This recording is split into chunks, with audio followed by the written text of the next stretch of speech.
मैं एक गांव की लड़की हूं। मैं अपने गांव की इकलौती लड़की थी जिसे उसके घर वालों ने बाहर पढ़ने के लिए भेजा था। गांव में कोई भी लड़की 5वीं क्लास से ज्यादा नहीं पढ़ती थी क्योंकि वहां कोई बड़ा स्कूल नहीं था। शादी से कुछ दिन पहले मेरे मंगेतर ने मुझसे मेरी पवित्रता साबित करने को कहा। हमारे गांव में बाबा जी का एक आश्रम था। उस आश्रम में एक कुटिया थी जहां लड़की को 5 दिन गुजारने होते थे। अगर लड़की कुंवारी नहीं होती तो वह गायब हो जाती, और अगर 7 दिन बाद सही सलामत वापस आ जाती तो मतलब वह कुंवारी है। मैंने बहुत मना किया, लेकिन मुझे जबरदस्ती वहां ले जाकर बंद कर दिया गया। एक दिन उस कुटिया में जब मैं सो रही थी, मेरे साथ कुछ ऐसा हुआ कि मेरी रूह कांप गई। घर पर शादी की तैयारियां जोर शोर से हो रही थीं। मैं बहुत खुश थी। मेरे मंगेतर का नाम राहुल था और वह हमारे गांव के जमींदार के यहां नौकरी करता था। हमारा रिश्ता भी गांव के जमींदार ने ही करवाया था। वह बहुत धनी और भले आदमी थे। मेरी दोस्तें मुझे राहुल के नाम से छेड़ती थीं। मैं राहुल को पहले से नहीं जानती थी। वह मेरे पापा के दोस्त का बेटा था। शादी के दिन जब बारात के आने का शोर कानों में पड़ा तो मैं और ज्यादा खुश हो गई थी। मैं अपने गांव की सबसे होनहार और पढ़ी लिखी लड़की थी। पूरे गांव में इंटर पास करने वाली मैं पहली लड़की थी। मेरे पापा किसान थे, लेकिन मुझे पढ़ने का बहुत शौक था। 5वीं क्लास के बाद गांव में कोई स्कूल नहीं था, इसलिए मैंने पापा से जिद की कि मुझे आगे पढ़ने दें। पहले तो पापा नहीं माने, लेकिन मैंने खाना छोड़ दिया, जिससे उन्हें मेरे आगे झुकना पड़ा। पापा को डर था कि ज्यादा पढ़ लिख कर मैं बदल न जाऊं और उनकी बात न सुनूं, लेकिन मैंने उन्हें वादा किया कि जहां वह चाहेंगे वहीं शादी करूंगी। इसलिए मैं खुशी खुशी उनकी शर्त मान गई। गांव के पास कोई स्कूल नहीं था, इसलिए मुझे शहर भेजा गया और मैं वहां हॉस्टल में रहने लगी। जब भी मैं घर आती थी, गांव के लोग पापा को ताने मारते थे कि मैं पढ़ लिख कर उनकी नाक कटवाऊंगी, लेकिन पापा को मुझ पर पूरा भरोसा था। जैसे ही मैंने इंटर पास की, पापा ने मेरी शादी का फैसला कर लिया। जब पापा ने मुझसे कहा कि 2 हफ्ते बाद मेरी शादी है, तो मैं दंग रह गई। लेकिन मैंने पापा से किए वादे के चलते शादी के लिए राजी हो गई। मैंने राहुल को एक बार भी देखने की मांग नहीं की। पापा को डर था कि मैं मना कर दूंगी, लेकिन मेरी रजामंदी देखकर वह बहुत खुश हो गए। मैंने शहर में पढ़ाई करते वक्त कभी किसी लड़के से दिल नहीं लगाया था। मैं सिर्फ अपनी पढ़ाई पर ध्यान देती थी। शादी के दिन पापा बहुत बेचैन थे। गांव के लोग मेरी पढ़ाई के खिलाफ थे और मुझे हॉस्टल में रहने की वजह से तरह तरह की बातें करते थे। शादी से पहले मेरी मम्मी मेरे कमरे में आई और मुझसे ऐसा सवाल पूछा जिसने मुझे हैरत में डाल दिया। मम्मी ने मुझसे कहा, शहर के हॉस्टल में रहकर आई हो, बड़े स्कूल जाती थी, मुझे बता दो, अपने बाप की इज्जत की अर्थी तो नहीं उठाकर आई हो। उन्होंने मुझसे कहा कि राहुल कहता है कि शादी से पहले मुझे अपनी पवित्रता साबित करनी होगी। यह सुनकर मैं हैरान रह गई। मैंने कहा, मम्मी, यह तो फिजूल की बात है, मैं कैसे साबित कर सकती हूं? मम्मी ने कहा, राहुल कहता है कि अगर तुम बाबा जी के आश्रम में बनी कुटिया में 5 दिन गुजारो और सही सलामत बाहर आ जाओ, तभी वह शादी करेगा। अगर तुम चरित्रहीन हुई तो उस कुटिया से गायब हो जाओगी। मैं पढ़ी लिखी थी, इसलिए यह कहानी मेरी समझ में नहीं आ रही थी। आखिर ऐसा कैसे हो सकता है कि एक बंद कमरा किसी लड़की के चरित्र का फैसला करे? हमारे गांव में जिस लड़की के चरित्र पर शक होता, उसे उस कमरे में बंद कर दिया जाता। अगर वह 5 दिन बाद कमरे से बाहर आ जाती तो उसे पवित्र समझा जाता, और अगर गायब हो जाती तो उसे चरित्रहीन समझा जाता। यह कहा जाता था कि शैतान उसे अपने साथ ले गया। मैं यह सोच रही थी कि आजकल के दौर में गांव के लोग किसी लड़की के चरित्र का फैसला इस तरह की बेबुनियाद बातों से कैसे कर सकते थे। मैं भला क्यों किसी जंगल में बने आश्रम के एक छोटे से कमरे में बंद हो जाऊं? मेरे पवित्र होने का तो मुझसे बेहतर कोई नहीं जान सकता था। मेरे मम्मी पापा और गांव वाले और पंचायत के लोग भी वहां पर मौजूद थे। मैंने कहा कि मुझे ऐसी कोई बात मंजूर नहीं है। मेरी बात सुनकर मेरी होने वाली सास भड़क उठी और कहने लगी, इसका मतलब इस लड़की के दिल में चोर है, तभी यह बात से मना कर रही है। अगर इसने बात नहीं मानी तो हम बारात वापस ले जाएंगे। मेरे पापा यह सुनकर लड़के वालों के सामने हाथ जोड़ने लगे। बारात वापस न लेकर जाए। मेरी मम्मी मेरे पास आ गई और कहने लगी, तुम क्यों जिद कर रही हो? अगर तुम पवित्र हो तो उनकी बात क्यों नहीं मान जाती? मेरे मम्मी पापा बुरी तरह से रो रहे थे। मैंने अपनी होने वाली सास से कहा कि अगर आप लोगों को यकीन नहीं है तो किसी हॉस्पिटल ले जाकर मेरा मेडिकल चेकअप करवा लें। आपको यकीन आ जाएगा, अब तो तरक्की हो चुकी है। डॉक्टर आपको सब कुछ सच सच बता देगा।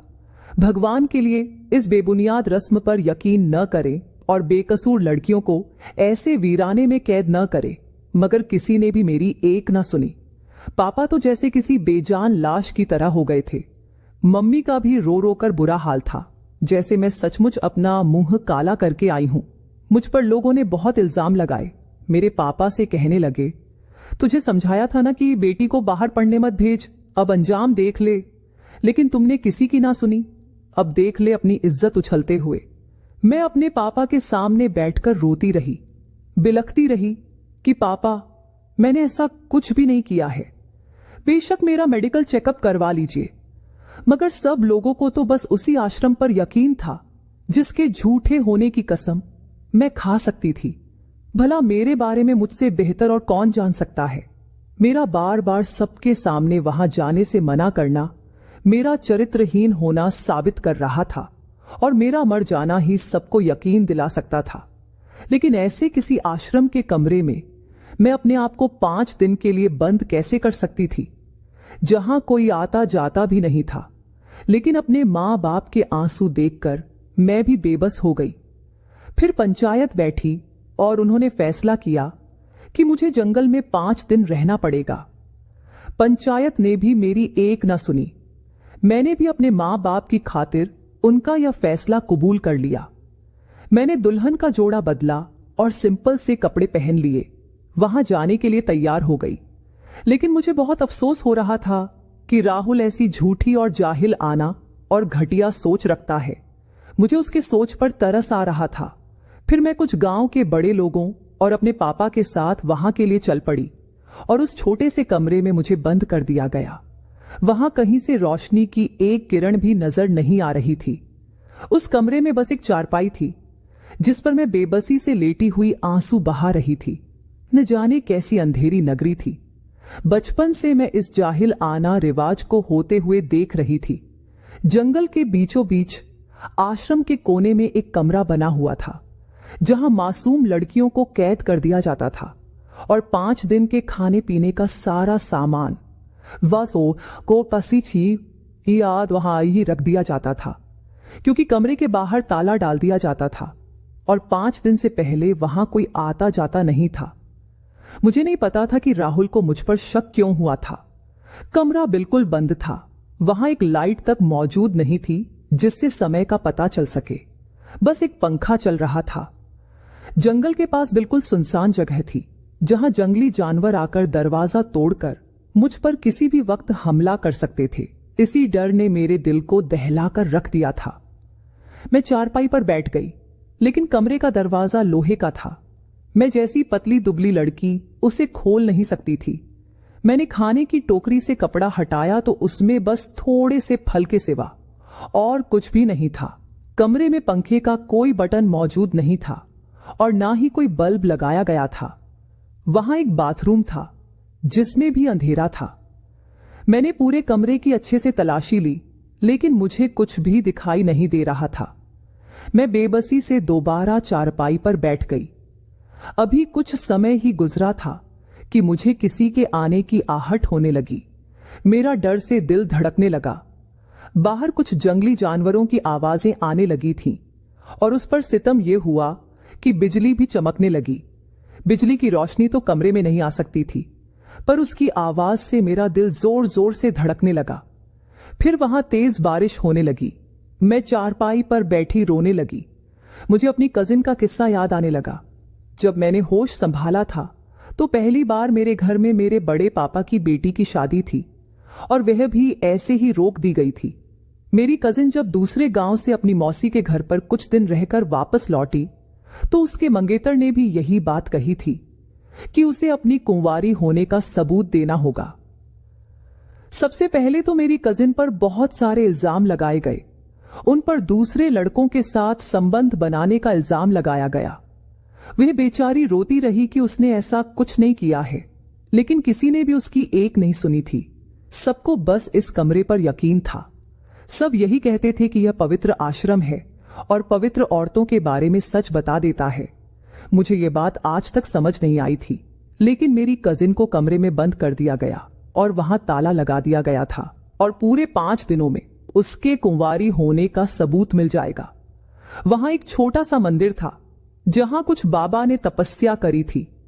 पूरे गांव में किसी ने भी उनको कभी नहीं देखा था। सब कहते थे कि सुना है यहां एक बहुत बड़े बाबा रहा करते थे इस कुटिया में, और औरत के बारे में सब कुछ सच सच बता दिया करते थे। ये आश्रम इस कुटिया के पास गांव के जमींदार ने बनवाया था। 5 दिन पूरे होने के बाद जब मेरी कजिन कमरे से बाहर निकली तो उसका रंग पीला पड़ चुका था। हालांकि वह बहुत खूबसूरत थी। कमजोरी की वजह से वह ठीक से चल भी नहीं पा रही थी। उसने अपने मुंह से एक शब्द भी नहीं बोला। फिर शादी की तारीख दी गई, मगर शादी से कुछ दिन पहले वह मर गई थी। मरते वक्त उसका चेहरा बिल्कुल नीला पड़ चुका था। पूरा गांव कह रहा था कि उसने जहर खा लिया है। मैं उस वक्त सिर्फ 10 साल की थी। मुझे अपनी कजिन से बहुत लगाव था। उसके मरने पर भी मैं बहुत रोई थी। आज मेरे साथ वही सब दोहराया जा रहा था। यह सब सोचकर मैं परेशान हो गई थी, लेकिन रोने से कोई फायदा नहीं था। मैं भगवान से प्रार्थना करने बैठ गई, फिर वॉशरूम में चली गई। अभी हाथ ही धो रही थी कि वॉशरूम के अंदर से खिड़की खुली। मुझे बड़ी हैरानी हुई। जब कमरे में कोई खिड़की मौजूद नहीं थी तो वास्तव में खिड़की कैसे हो सकती है। लेकिन जैसे ही मैंने उस खिड़की से बाहर आने वाले हाथ को देखा तो मेरी तो जान ही निकल गई। खिड़की पर एक मर्दाना हाथ देखकर मैं डर से पीली पड़ गई थी। मैं जल्दी से बाहर निकल गई, दरवाजा बंद करके कुंडी लगा दी। फिर सोचने लगी कि यह क्या माजरा है। इस कमरे के आसपास तो कोई आता जाता ही नहीं, फिर वॉशरूम में ऐसी कोई खिड़की कैसे हो सकती है। देखने पर वहां भी दीवार ही नजर आती है, फिर यह खिड़की कहां से आ गई। जब मैं वहां से बाहर निकली और दरवाजा बंद कर दिया, कुछ देर तक वहां दरवाजा पीटने की आवाज आती रही। उस समय मेरे हाथ और पैर डर से कांप रहे थे। मुझे लग रहा था कि मेरा दिल भी फेल हो जाएगा।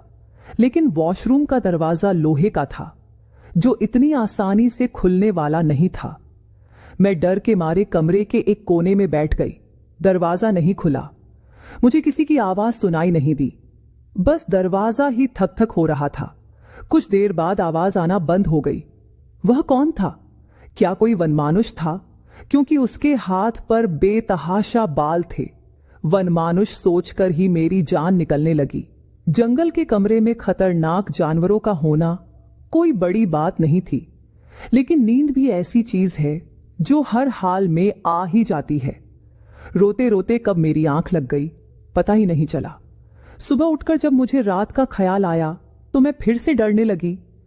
पूरे दिन डरते डरते निकल गया। भूख से जब मैं बेहोश होने लगी तब मैंने थोड़े से फल खाए। फिर मैंने हिम्मत की और वॉशरूम में गई। मैं हैरत में पड़ गई। वहां तो कोई खिड़की ही नहीं थी, बस एक दीवार थी। मैं इस कदर घबराई हुई थी कि जल्दी से वापस कमरे में आ गई। मैं सोचती रही कि खिड़की कहां चली गई। रात तो वहां से हाथ आया था। रात को फिर से दरवाजा, और मैं फिर से चौंक उठी कि कोई अंदर कैसे आ सकता है। ये क्या माजरा है और यह कौन था?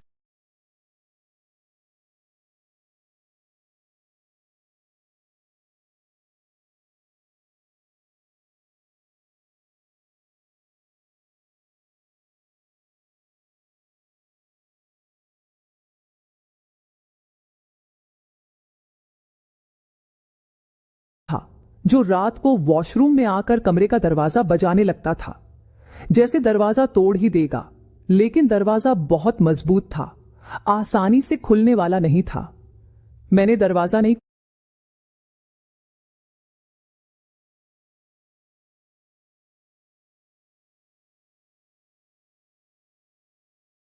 खोला और ना ही कोई आवाज की। जैसे मैं कमरे में मौजूद ही नहीं हूं। यह मेरी दूसरी रात थी।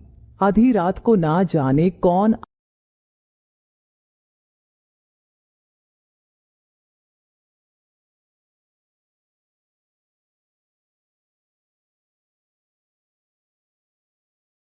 आकर दरवाजा पीटता था। पूरे दिन वहां से कोई आवाज नहीं आती थी। अगली सुबह मैंने सोच लिया कि वॉशरूम में जाकर अच्छे से जांच पड़ताल करूंगी।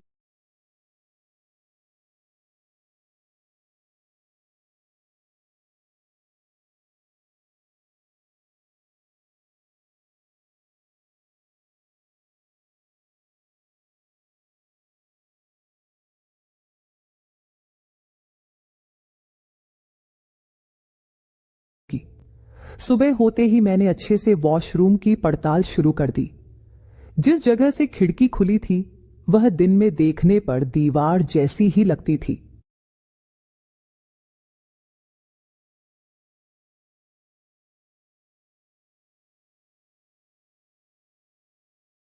जब मैंने ठीक से देखा तो वह सिर्फ देखने में ही दीवार जैसी थी। वह लकड़ी की बनी हुई थी। मैंने उसे बाहर की तरफ धक्का दिया लेकिन वह नहीं खुली। थोड़ी देर मेहनत करने के बाद वह खुल गई। मैंने बाहर झांक कर देखा तो वहां एक कमरा बना हुआ था।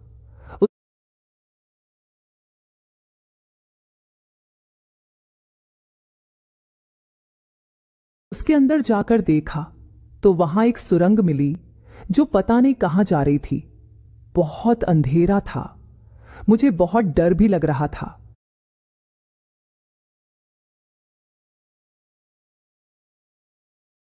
लेकिन उस खिड़की के जरिए मैं उस सुरंग में उतर गई। मुझे उम्मीद थी शायद मैं यहां से बाहर निकल सकूं। मैं डरते डरते आगे बढ़ने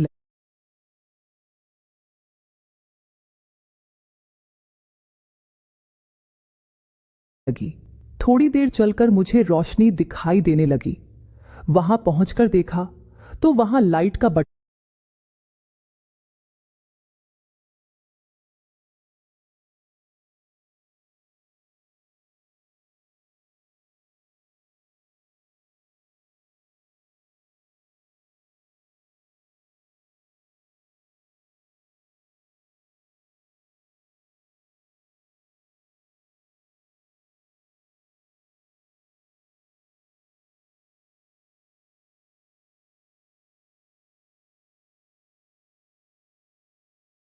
था जिसे दबाने से पूरी सुरंग में रोशनी हो गई।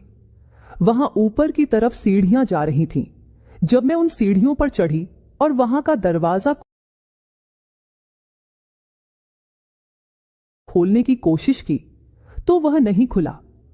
बहुत देर मेहनत करने के बाद दरवाजा खुला। वह आश्रम का कमरा था जहां आश्रम की दान दक्षिणा रखी जाती थी। जब मैं उस कमरे में पहुंची तो मैं दंग रह गई कि मैं तो आश्रम के अंदर पहुंच गई। उस कमरे में कोई भी मौजूद नहीं था। मैं भी वहां पहुंचते पहुंचते बहुत थक गई थी। मैं हैरान थी कि ऐसा कैसे हो सकता है। इस कमरे से आश्रम तक की सुरंग क्यों बनाई गई है और किसने बनाई है। उस कमरे का दरवाजा बंद था और ताला लगा हुआ था। उस कमरे के बाहर भी कोई नहीं आ सकता था क्योंकि वहां सारा दान रखा जाता था। मैंने किसी को मदद के लिए नहीं बुलाया, लेकिन फिर मैंने सोचा कि अगर किसी ने मुझे इस कुटिया से बाहर देख लिया तो मेरे माँ बाप को बातें सुना सुनाकर ही मार डालेंगे। फिर मुझे किसी के आने की आहट महसूस हुई।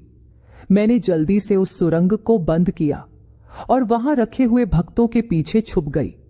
फिर मुझे लगा कि ये लोग मुझे देख लेंगे और मेरी सारी मेहनत बेकार हो जाएगी।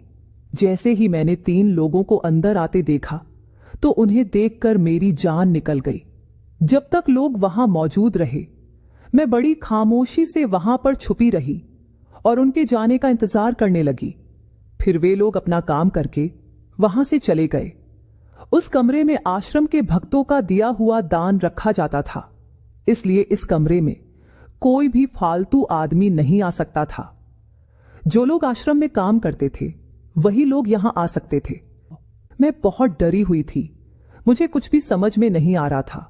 फिर मैंने सोचा कि रात होने का इंतजार करती हूं और देखती हूं कि कौन है जो आकर दरवाजा बजाता है, और वह वनमानुष कौन था। यही एक अच्छा मौका था जब मैं यह सब कुछ जान सकती थी, क्योंकि बाहर तो मैं यहां से नहीं निकल सकती थी, क्योंकि दरवाजे पर ताला लगा हुआ था।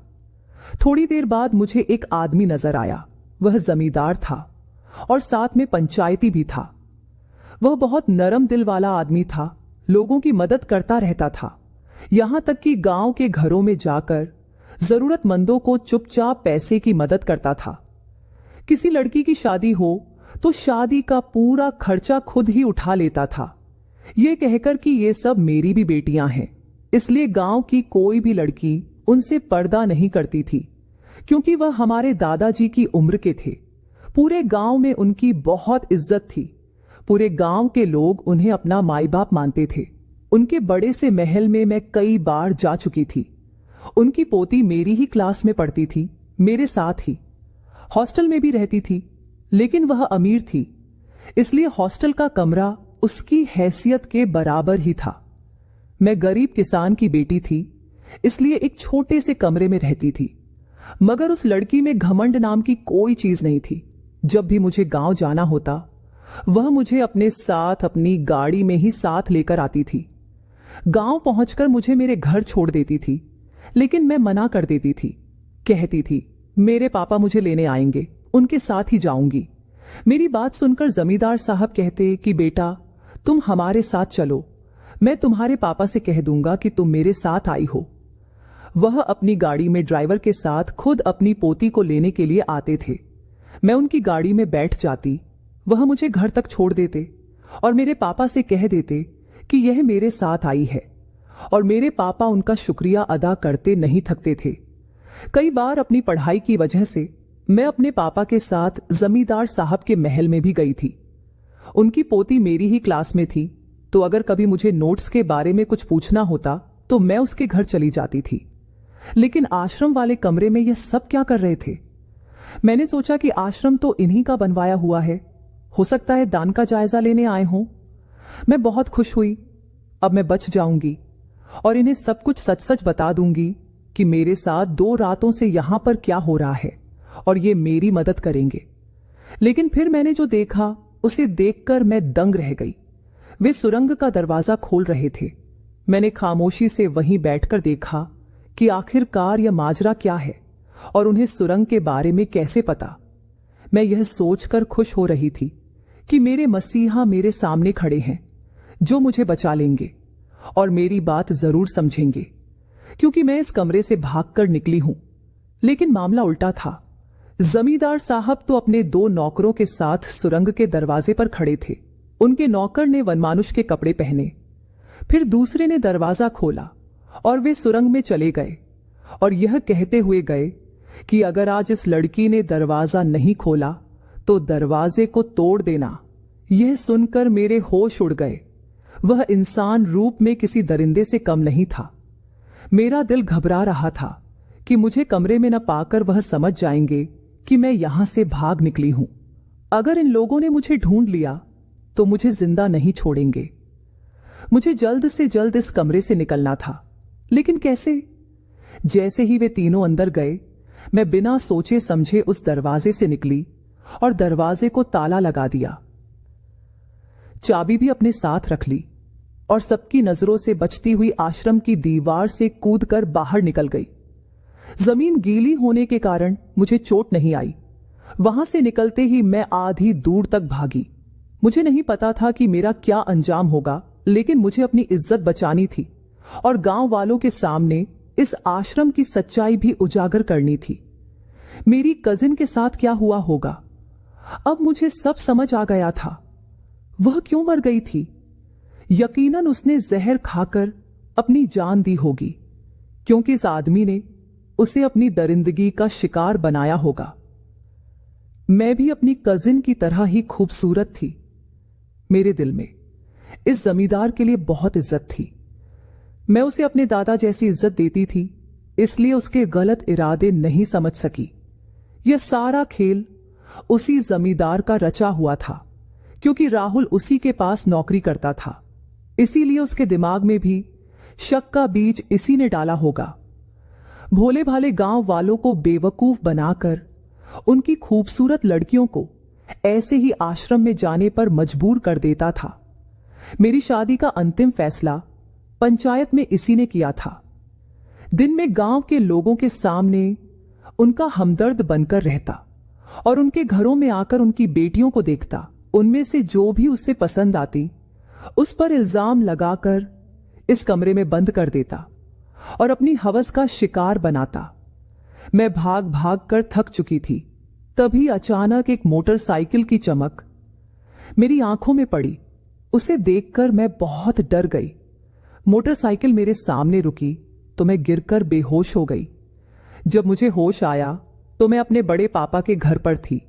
जो आदमी मेरे सामने खड़ा था वह मेरे पापा का बड़ा भाई था। उसे देखकर मुझे थोड़ी राहत मिली। मैं बहुत रो रही थी और मेरी हिचकियां बंद नहीं हो रही थीं। उन्होंने मुझे पानी पिलाया और फिर पूछा, बेटी तुम यहां कैसे पहुंची? तुम तो आश्रम में थी। चलो मैं तुम्हें वापस वहां पहुंचा देता हूं। किसी को पता नहीं चलेगा और तुम्हारी इज्जत भी बच जाएगी। लेकिन मैं बहुत रोने लगी और डरते डरते उन्हें सारी बात बताने लगी कि कैसे मैं सुरंग के जरिए उस कुटिया से बाहर निकली। मैंने उन्हें बताया कि जमींदार ने मेरे साथ गलत काम करने की कोशिश की थी। पहले तो उन्होंने मुझ पर यकीन नहीं किया, लेकिन जब मैंने उन्हें दीदी के बारे में बताया तो वे रोने लगे। दीदी भी जमींदार की शिकार हुई थी और उसने अपनी जान दे दी थी। बड़े पापा ने कहा, बेटी अब मैं तेरे साथ कुछ गलत नहीं होने दूंगा। तुम यहीं पर छुपे रहो और किसी को भी अपने यहां होने का पता मत चलने दो। अब हम इस जमींदार की सच्चाई सबके सामने लाएंगे और उसे सजा दिलवाएंगे। फिर उन्होंने मुझे खाना खिलाया और कमरे की लाइट बंद करके चले गए। वे मेरे पापा के पास गए और कहा, चलो बेटी की खबर लेकर आते हैं। मेरे पापा भी बहुत परेशान थे और मेरी मां ने कहा, जाओ बेटी की खबर लेकर आओ। फिर वे दोनों आश्रम की ओर चल दिए। बिना किसी की नजरों में आए कुटिया तक पहुंचे और वहां जाकर मुझे आवाज देने लगे। उस समय जमींदार अपने दोनों नौकरों के साथ कुटिया में ही मौजूद था। वे दीवार तोड़कर अंदर आ चुके थे। पापा और बड़े पापा की आवाज सुनकर वे शांत हो गए। पापा ने आवाज लगाई, लेकिन जब मेरी कोई प्रतिक्रिया नहीं आई तो वे घबरा गए। बड़े पापा ने शोर मचाया कि उनकी बेटी को शैतान ले गया। आश्रम के सभी लोग इकट्ठा हो गए और पापा से कहने लगे, देखा बेटी को बाहर भेजने का नतीजा। पापा रो रहे थे और कह रहे थे, मेरी बेटी की कोई आवाज नहीं आ रही है। दरवाजे को खोलो और देखो कि मेरी बेटी का क्या हाल है। जब दरवाजा खुला तो वे लोग दीवार टूटी हुई देखकर हैरान रह गए। जमींदार पहले ही वहां से भाग चुका था, लेकिन बूढ़ा होने की वजह से वह पूरी तरह से सुरंग पार नहीं कर पाया। लोगों ने उसे सुरंग में देखा और सवाल करने लगे, आप यहां क्या कर रहे हैं? उसके नौकर को वनमानुष के कपड़ों में देखकर लोग समझ गए कि वह शैतान नहीं था। यह सब जमींदार का ही किया धरा था। पुलिस को बुलाकर पूरे मामले की जांच कराई गई और जमींदार को पुलिस के हवाले कर दिया गया और सब लोग उससे पूछने लगे कि वह लड़की कहां है। जमींदार ने मुझे फंसाने के लिए मुझ पर जुर्म लगाकर अंदर करवा दिया। सब लोग समझ रहे थे कि उसने मुझे कत्ल करके कहीं छुपा दिया है। मेरे पापा का रो रो कर बुरा हाल हो गया था, क्योंकि उन्हें नहीं पता था कि उनकी बच्ची कहां गई है। बड़े पापा ने उन्हें बताया कि मैं घर पर हूं और बिल्कुल ठीक हूं। तब सभी भागे दौड़े घर पहुंचे और मुझे सही सलामत देखकर उनकी जान में जान आई। फिर उन्होंने मुझसे पूरी जानकारी ली।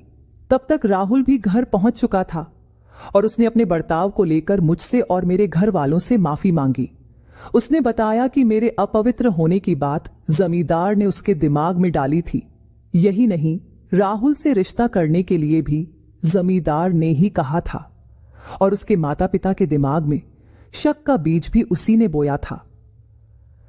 राहुल ने मुझसे और मेरे मां बाप से माफी मांगी। पूरे गांव ने तय किया कि अब से किसी भी लड़की को ऐसे किसी भी आश्रम में नहीं भेजा जाएगा। हमें अपनी लड़कियों पर भरोसा करना चाहिए, ना कि किसी और के कहने पर। जमींदार गांव की बहुत सी लड़कियों को अपनी हवस का शिकार बना चुका था। एक एक करके सभी लड़कियों ने बयान दिया जिनके साथ उसने यह सब किया था। जमींदार अपने नौकर को वनमानुष बनाकर कुटिया में भेजता और लड़की को नशीली दवाई खिलाता, जिससे लड़की को पता ना चले कि उसके साथ क्या हुआ और जमींदार की इज्जत गांव में बनी रहे।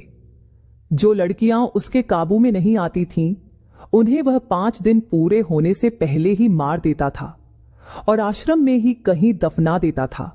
पुलिस ने पूरे आश्रम की अच्छे से तलाशी ली तो वहां से बहुत से कंकाल निकले। सारे गांव वाले रो रहे थे कि उन्होंने अपने बच्चों के साथ कितना अनर्थ किया है। पूरे आश्रम को तोड़ दिया गया ताकि यह सब दोबारा ना हो सके। राहुल रोज आकर मेरे घर वालों से माफी मांगता और मुझसे भी। उसने माना कि जमींदार की बातों में आकर उसने बहुत गलत किया और किसी की बेटी पर इल्जाम लगाए। मेरे घर वालों ने उसे माफ कर दिया, मैंने भी उसे माफ कर दिया। हमारी शादी की तारीख रख दी गई और हमारी शादी बड़े धूमधाम से हुई। राहुल ने मुझे शादी का यह तोहफा दिया कि मैं आगे जितना चाहूं उतना पढ़ सकती हूं। उसने अपना वादा निभाया और मुझे डॉक्टर बनाया। मेरे लिए एक छोटा सा अस्पताल भी गांव में खुलवाया। अब गांव के लोग भी अपनी बेटियों को पढ़ाते हैं जो पहले नहीं पढ़ाना चाहते थे। अब गांव में उन्हें पढ़ने की कोई रोक टोक नहीं थी। राहुल और मैं बहुत खुशी खुशी रहते हैं। उसने भी अपनी आगे की पढ़ाई पूरी की और एक बड़ा वकील बना। जमींदार का केस भी उसी ने लड़ा और उसे सजा दिलवाई। दोस्तों, मुझे उम्मीद है कि आपको हमारी कहानी पसंद आई होगी।